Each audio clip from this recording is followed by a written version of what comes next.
Hello everyone, आप सभी का स्वागत है आपके अपने ही channel cake for you by Yashika में। आज मेरे पास ऑर्डर आया। क्लाइंट ने कहा कि उनको 2 किलो का केक चाहिए इन 3 टियर फॉर्म। तो हुआ ऐसे कि सुबह मेरे पास 10 से 11 के बीच में मेरी एक रेगुलर क्लाइंट है, उनकी कॉल आई। तो उन्होंने कहा कि आप एक 2 केजी का केक बना दीजिए, 3 टियर में होना चाहिए। तो मैंने उनसे पूछा, क्योंकि मुझे मन में थोड़ा-सा ना एक ऐसा थॉट आ गया था कि ये ऑर्डर आज का ही होने वाला है, क्योंकि ज़्यादातर ना उनके ऑर्डर ऐसे भी आते हैं कि वो सेम डे के लिए ही ऑर्डर प्लेस करती हैं। बट वो हाफ केजी या 1 केजी तक ही होते हैं। तो चलो मैंने उनसे पूछा कि आपको केक कब चाहिए? तो उन्होंने कहा कि हो सकता है कि हमें आज शाम को ही चाहिए हो, क्या बन जाएगा? तो मैंने उनसे और कुछ नहीं इसके बारे में पूछा कि डिज़ाइन कैसा चाहिए, फ्लेवर क्या चाहिए। मैंने सबसे पहले उनसे यही पूछा कि आप कन्फ़र्म करके मुझे बताइए कि क्या आपको आज शाम तक ही चाहिए? तो उन्होंने कहा चलिए आप 1 घंटा दीजिए, हम आपको 1 घंटे में बता देते हैं। तो उस टाइम तक मैं किचन में काम कर रही थी, मैंने अपने काम फटाफट निपटाए और साथ के साथ ना मेरे माइंड में तभी से एक प्लानिंग शुरू हो गई कि शाम तक केक देना होगा, इतने घंटे मेरे पास होंगे तो कैसे-कैसे करना है, क्या करना है, मेरे पास डिज़ाइन के लिए माइंड में क्या है, मैं उनको क्या सजेस्ट करूँगी। तो ये सब कुछ ना मेरे माइंड में उस 1 घंटे में चलता रहा। अब लगभग 1 डेढ़ घंटे के बाद में मुझे उनका मैसेज आया कि केक आज शाम को नहीं चाहिए, केक ना हमें कल नेक्स्ट डे चाहिए और हो सकता है कि मॉर्निंग 11 से 12 के बीच में चाहिए हो।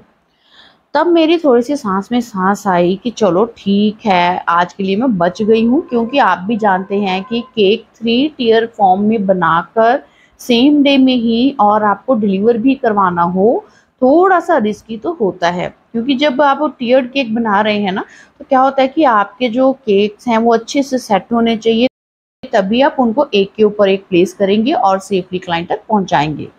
तो चलिए अब हम चलते हैं अपने केक की तरफ। अब क्लाइंट ने बताया कि उनको ना ब्लैक फॉरेस्ट केक चाहिए, बट जो केक है ना ब्लैक फॉरेस्ट ऐसे चाहिए कि उन्होंने कहा कि बीच में ना चॉकलेट के चंक्स आने चाहिए, आप चेरी मत ऐड कीजिएगा। तो बस इसके लिए मैंने सबसे पहले तो स्पॉन्ज रेडी किया। अब जो स्पॉन्ज रेडी किया ना उसके लिए मैंने लिया टोटल 600 ग्राम प्रीमिक्स इस पूरे केक के स्पॉन्ज को रेडी करने के लिए। सबसे पहले तो मैंने 7 इंच का टिन लिया और उसमें मैंने 300 ग्राम प्रीमिक्स डालकर एक स्पॉन्ज बेक किया, जिसमें से मैंने 3 स्लाइस कट कर ली।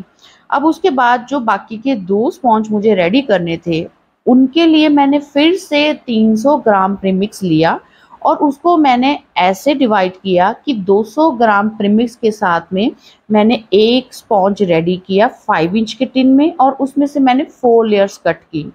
और जो बाकी का 100 ग्राम बचा, उसको मैंने 3 साढ़े 3 इंच की मेरे पास एक कटोरी थी किचन में, उसमें मैंने बेक किया 100 ग्राम प्रीमिक्स के साथ में और उसमें से भी मैंने 4 लेयर्स कट की स्पॉन्ज में से। तो ये था इस केक के स्पॉन्ज रेडी करने के लिए प्रीमिक्स का हिसाब। और उसके बाद जो मैंने चॉकलेट चॉप की, पहले मैंने चॉकलेट को थोड़ी देर के लिए ना फ्रिज में रखा और उतनी देर में जब वो थोड़ी-सी हार्ड हो गई तो मैंने उसके चॉप किया कि ना उसमें मोटे-मोटे चंक्स रहें। ठीक है? ऐसे मैंने चॉकलेट को चॉप किया और ये चॉकलेट ली है ये मेरी 350 से 400 ग्राम के लगभग थी, जो मैंने पूरे केक की फिलिंग में ऐड की है। और जो बाकी रही क्रीम, तो इसके लिए जो मैंने क्रीम ली है वो थी मेरी 600 से साढ़े 600 ml क्रीम मैंने व्हिप की थी। तो आपने देखा कि मैंने कैसे सभी जो स्पॉन्ज हैं उनको लेयर्स में कट किया, फिर उस पर क्रीम अप्लाई की है और अंदर मैंने चॉकलेट चॉप की हुई मोटे-मोटे चंक्स थे, कुछ बीच में हल्का-हल्का चूरा भी हो गया था, उसको ऐड किया हर एक लेयर में।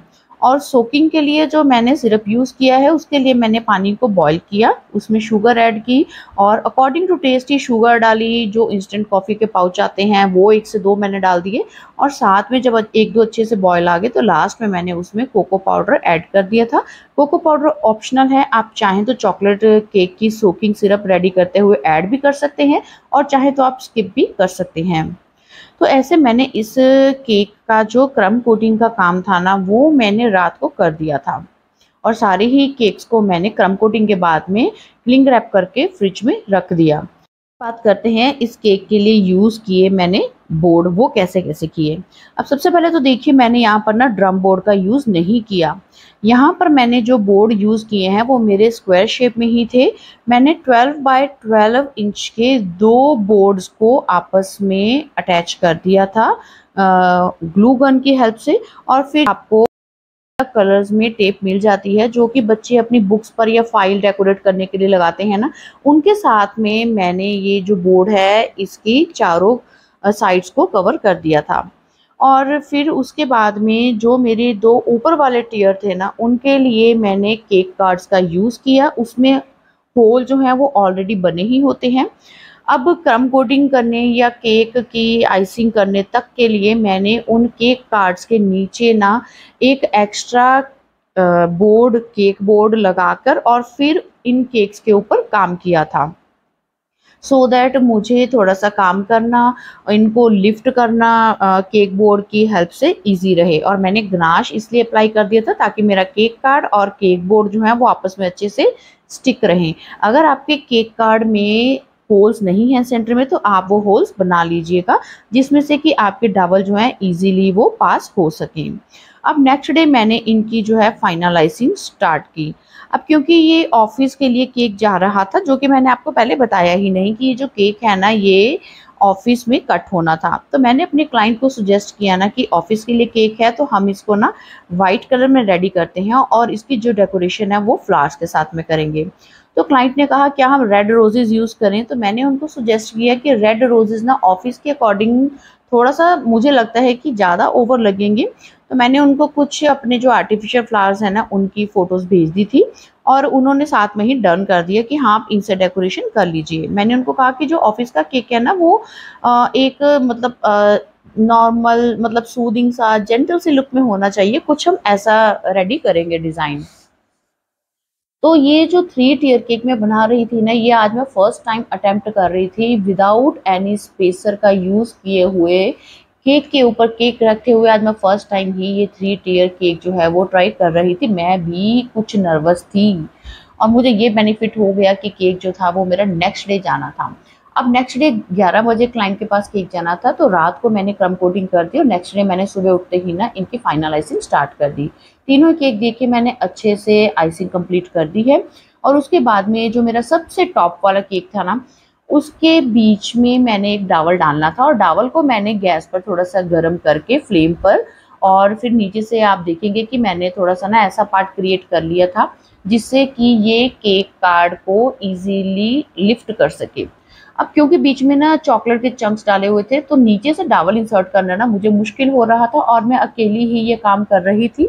सो थोड़ा-सा रिस्क लेते हुए मैंने अपने आप ही टॉप वाले केक को हाथ में उठाया और फिर नीचे से डावल डाला, वो नहीं ऊपर तक गया, तो मैंने ऊपर से एक डावल अंदर डाला, स्पेस बना ली, जिससे कि मेरा जो नीचे से डावल था वो ईज़िली ऊपर आ गया, उसके लिए अंदर होल ईज़िली बन गया।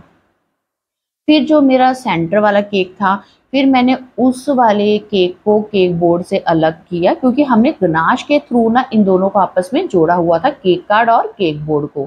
फिर मैंने एक नीचे पैलेट नाइफ डाला और ऊपर से डाला एक मैंने थोड़ा-सा बड़े साइज़ का डावल और फिर उठाकर इसको अपने नीचे वाले केक के ऊपर रख दिया। अब मैंने सेंटर में ना बड़े डावल का यूज़ इसलिए किया ताकि बड़ा थोड़ा-सा होल बन जाए सेंटर में, सो दैट जो हमारा टॉप वाले केक के अंदर इंसर्ट किया हुआ डावल है ना, वो ईज़िली हमारा नीचे तक चला जाए।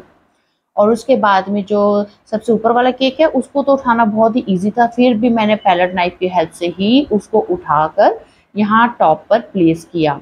और फिर उसके बाद में बस जो हमारा टॉप तक डावल आपने ऐड किया है, उसकी हाइट आप उतनी ही लीजिए जितनी कि आपकी पूरे केक की हाइट है, मेज़र करके कट कर लीजिए और फिर उसको बीच में इंसर्ट कीजिए।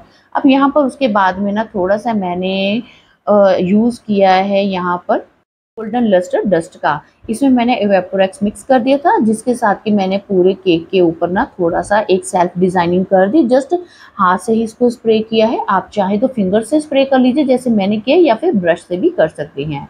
अब उसके बाद में जो मेरे पास फ्लावर्स अवेलेबल थे और कुछ लीव्स थी, उनके साथ में मैंने इस केक की डेकोरेशन को कंप्लीट किया। अब ये जो डेकोरेशन थी ना, मैंने जो सबसे नीचे वाला केक था वहाँ पर नहीं की, सिर्फ हमारे जो ऊपर वाले केक्स हैं उनके ऊपर ही मैंने ये डेकोरेशन की। और फिर ऊपर टॉप पर क्लाइंट ने कहा कि आप एक कांग्रेचुलेशन का टॉपर लगा दीजिएगा। वो मैंने मंगवा लिया था क्योंकि कांग्रेचुलेशन वाला टॉपर जल्दी यूज़ में नहीं आता और मेरे पास था भी नहीं, वो मैंने मंगवा लिया मार्केट से। और उसके बाद में जो थोड़ा-थोड़ा मेरा केक कार्ड दिख रहा था ना, उसके ऊपर सिंपली ही मैंने ना पर्ल वाला डिज़ाइन बनाते हुए उसको भी हाइड कर दिया था ताकि वो कहीं से भी ना दिखे। और अपने क्लाइंट को मैंने सारा कुछ बता दिया था कि हर एक केक के अंदर ना डावल्स होंगे। हाँ जी, मैंने नीचे वाले दोनों ही केक्स में डावल्स डाले थे, या हालाँकि जो टॉप वाला केक है उसके अंदर भी मैंने डावल डाला था ताकि जो केक की लेयर्स हैं वो हिले नहीं, केक अच्छे से सेट रहे। तो जब भी आप डावल्स का यूज़ करें क्लाइंट को ज़रूर ही बताएँ। और मैसेज को मैंने फॉन्टेंट के ऊपर लिखकर आगे प्लेस कर दिया था केक बोर्ड के ऊपर। सो अगर आज इस वीडियो में दी गई आपको इन्फॉर्मेशन यूज़फुल लगे और आपने चैनल को सब्सक्राइब नहीं किया है तो जल्दी से चैनल को लाइक, सब्सक्राइब और शेयर कर दीजिएगा। अब आपसे मुलाकात होगी एक और केक डेकोरेशन की वीडियो में। Till then bye bye, thanks for watching.